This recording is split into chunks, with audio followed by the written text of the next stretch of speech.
ఈరోజు నీట్ పరీక్షకి సన్నద్ధమైనటువంటి విద్యార్థులు 700 అంతకు పైన మార్కులు తెచ్చుకోవాలంటే ఎటువంటి జాగ్రత్తలు తీసుకోవాలనే దాని గురించి కొంత చర్చిద్దాం. ఈ సందర్భంగా నాతో పాటు స్టూడియోలో డాక్టర్ వై మోహన్ రావు గారు కూడా ఉన్నారు. సో మరి నీట్ 2025 పరీక్షకి ప్రిపేర్ అవుతున్నటువంటి విద్యార్థులు మరి 700+ మార్కులు తెచ్చుకోవాలంటే ఎటువంటి జాగ్రత్తలు తీసుకోవాలి, ఏ రకంగా ప్రిపేర్ కావాలి, మరి పరీక్ష రాసేటప్పుడు ఎటువంటి జాగ్రత్తలు తీసుకోవాలి, వీటన్నిటి గురించి మరి ఇప్పుడు చర్చించుకుందాం. So I request Mohan Rao garu, please join. Thank you, sir. So, good evening, all of you. So Mohan Rao garu, 700+ అనేటువంటిది ఈరోజు బాగా ఎక్కువగా వినబడుతున్నటువంటిది. ఎందుకనంటే 2024 నీట్ పరీక్షలో ఈ 700 మార్క్స్ అనేటువంటిది ఒక విచిత్రమైన పరిస్థితికి దారితీసి చివరికి గందరగోళం అయ్యి చివరికి 700 మార్కులు అబోవ్ అనేటువంటిది అసలు వందల సంఖ్యలో రావటం అనేటువంటిది విచిత్రంగా ఉంది. 720 అనేటువంటిది కూడా మరి చాలా ఎక్కువ మంది సాధించి మరి దాని తగ్గట్లుగా ప్రేక్షకులందరికీ తెలిసిందే. మరి సుప్రీంకోర్టు ఉత్తర్వుల మేరకు తర్వాత అది ఒక కంక్లూజన్కి రావడం జరిగింది.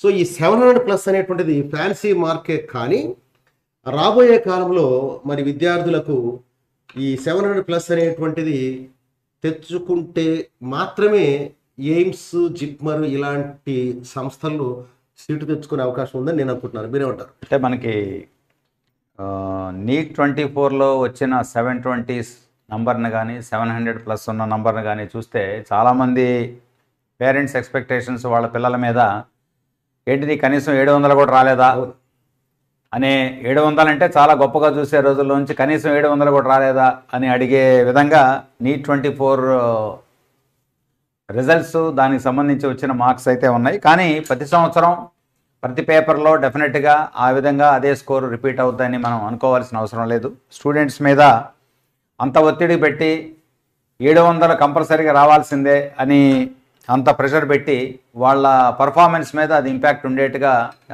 చేయటం కూడా కరెక్ట్ కాదు. ప్రతి సంవత్సరం పేపర్ అనేది ఎలాగో వేరీ అవుతుంది కాబట్టి.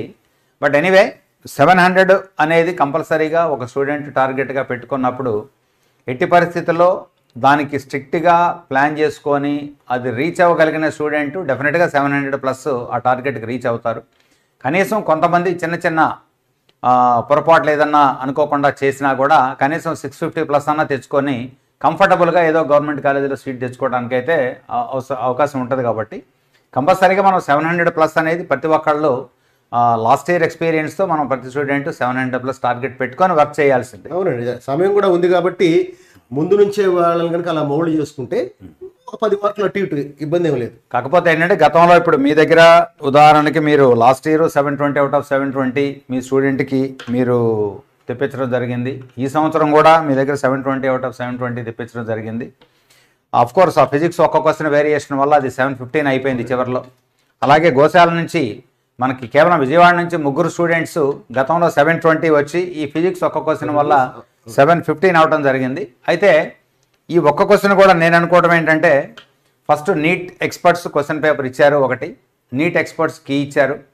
దాని తర్వాత మళ్ళీ క్లైమ్స్ స్టూడెంట్స్ నుంచి వెళ్ళిన తర్వాత ఇంకొక ఎక్స్పర్ట్ కమిటీ దాన్ని మళ్ళీ కీ సవరణ చేశారు. ఆ తర్వాత సుప్రీంకోర్టులో మళ్ళీ ఢిల్లీ ఐఐటి ప్రొఫెసర్లకు ఇచ్చి మళ్ళీ దాన్ని సవరణ చేయించారు. అంటే ఈ ఒక్క క్వశ్చన్ మీద ఇంతమంది మేధావులు ఎక్స్పర్ట్స్ సవరణ చేసి ముందు ఆన్సర్ ఇదని తర్వాత అదని ఇంత కాంట్రవర్సీ దాని చుట్టూ తిరిగింది. కాబట్టి ఆ క్వశ్చన్ జనరల్గా స్టూడెంట్ ఈ 720 మార్కులకి అటెంప్ట్ చేసే ప్రాసెస్లో ఆ స్టూడెంట్కి ఇప్పుడు 720 వచ్చినా 715 వచ్చినా ఈ ఒక్క క్వశ్చన్ వల్ల కనుక వాళ్ళు 715కి వస్తే కానీ స్టూడెంట్ యాక్చువల్గా ఫుల్ మార్క్స్ తెచ్చుకున్న కిందనే మనం భావించాలి. అవునండి, ఈ ఒక్క సంవత్సరానికి దాదాపు 4,20,000 మంది దీనివల్ల ప్రభావితులయ్యారండి యాక్చువల్గా. అందుకని ఎనీవే దీని నుంచి ఒక ఫిజిక్స్ టీచర్గా నేను విద్యార్థులకి ఇచ్చేటువంటి సలహా ఏంటంటే, ఎన్సీఆర్టీ టెక్స్ట్ బుక్ రీడింగ్ అనేటువంటిది చాలా చాలా చాలా అవసరం అని తెలుస్తుంది దీన్ని బట్టి. ఎందుకంటే మొన్న ఆ కాంట్రవర్షియల్ అయినటువంటి క్వశ్చన్ మన ఎన్సీఆర్టీ టెక్స్ట్ బుక్లో సమ్మరీ పాయింట్ నుంచి పికప్ చేసి ఇవ్వడం జరిగింది.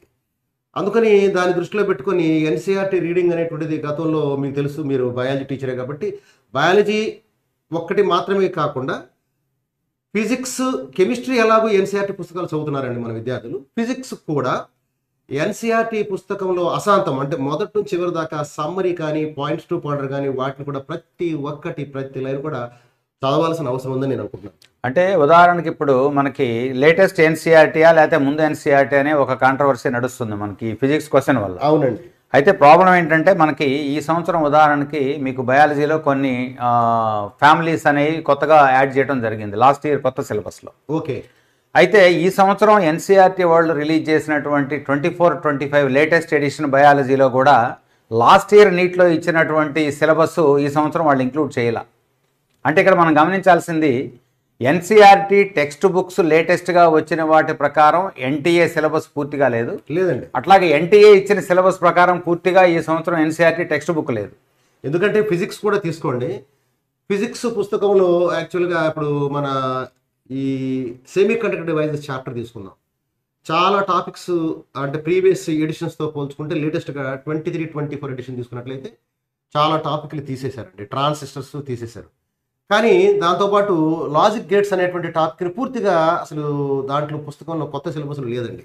కానీ మొన్న 2024 క్వశ్చన్ పేపర్లో మరి లాజిక్ గేట్స్ మీద క్వశ్చన్స్ ఇవ్వడం జరిగింది. అంటే స్టూడెంట్స్ సైడ్ నుంచి ఏంటంటే సేఫ్ సైడ్ ఇప్పుడు మనం 700+ అనేది కంపల్సరీగా స్టూడెంట్ టార్గెట్ చేసినప్పుడు ఇది కొత్త ఎన్సీఆర్టీలో లేదు, పాత ఎన్సీఆర్టీలో ఉంది కాబట్టి దీన్ని మనం చదవకుండా వదిలేసినా పర్వాలేదు అనే ధోరణి కంటే కంపల్సరీగా కొన్ని చాప్టర్స్ మొత్తం తీసేశారు. అంటే చాప్టర్స్గా మొత్తంగా తీసేసిన పార్ట్ చదవకపోయినా పర్లేదు, కానీ పాత ఎన్సీఆర్టీ కొత్త ఎన్సీఆర్టీలో కొన్ని sub topics edition, deletions, variation ఉన్నా కూడా to be on safe side వాటిని కూడా త్వరగా చదవటం అనేది మంచిది. అట్లా ఫిజిక్స్లో కొన్ని టాపిక్లు ఉన్నాయి మోహన్ రావు గారు. ఫర్ ఎగ్జాంపుల్ మనకి రోలింగ్ మోషన్ టాపిక్ అనేటువంటిది మనకి ఓల్డ్ ఎన్సీఆర్టీ బుక్లో ఉంది, కొత్త ఎన్సీఆర్టీ బుక్లో లేదు. కానీ 24 నీట్ పరీక్షలో రోలింగ్ మోషన్ మీద ప్రశ్న ఇవ్వడం జరిగింది. సో అలా కొన్ని సబ్ టాపిక్లు తీసివేసినా కూడా మరి మొన్న క్వశ్చన్ పేపర్లో 24 క్వశ్చన్ పేపర్లో వాటిని ఇవ్వడం జరిగింది. అలా బయాలజీలో కూడా మీరు ఏమైనా ఇబ్బందులు ఏమైనా గమనించారా? అంటే ఇక్కడ యాక్చువల్గా ఏంటంటే మనకి ఎన్సీఆర్టీ సిలబస్ కంటే మనం ఒక 10% రేడియస్ న్యాచురల్గా ఇప్పుడు మనం చైతన్య ఇన్స్టిట్యూషన్స్లో మన టీచింగ్ షెడ్యూల్లో కూడా మనం కొత్త ఎన్సీఆర్టీ బుక్లో పాత ఎన్సీఆర్టీ బుక్లో ఉన్న వేరియేషన్స్ ఏమైనా ఉన్నా కూడా మనం స్టూడెంట్కి బెనిఫిట్ జరిగే విధంగా మనం షెడ్యూల్ డిజైన్ చేయడం జరిగింది. ఓకే.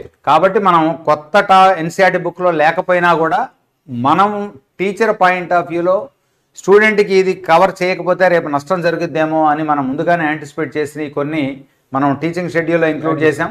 మన ఎగ్జామినేషన్లో క్వశ్చన్ పేపర్లో కూడా మనం ఇవ్వటం జరుగుతుంది. కాబట్టి స్టూడెంట్కి నష్టం జరగకుండా ఉండే విధంగానే కొంచెం మనం ఒక 10% ఎక్స్ట్రా చెప్పినా కూడా ఒకవేళ మనం ఇప్పుడు 700+ రావాలి అంటే డెఫినెట్గా ఆ ఫైన్ ట్యూనింగ్లోనే మనకి 650కి 700కి వచ్చే స్టూడెంట్కి వేరియేషన్ అక్కడే వస్తుంది. అవునండి. కాబట్టి మన స్టూడెంట్స్ ఎప్పుడు ఎడ్జ్లో ఉండటానికి మనం దానికి అనుకూలంగానే మన షెడ్యూల్ కానీ క్వశ్చన్ పేపర్స్ కానీ మనం డిజైన్ చేసి ఇవ్వడం జరుగుతుంది.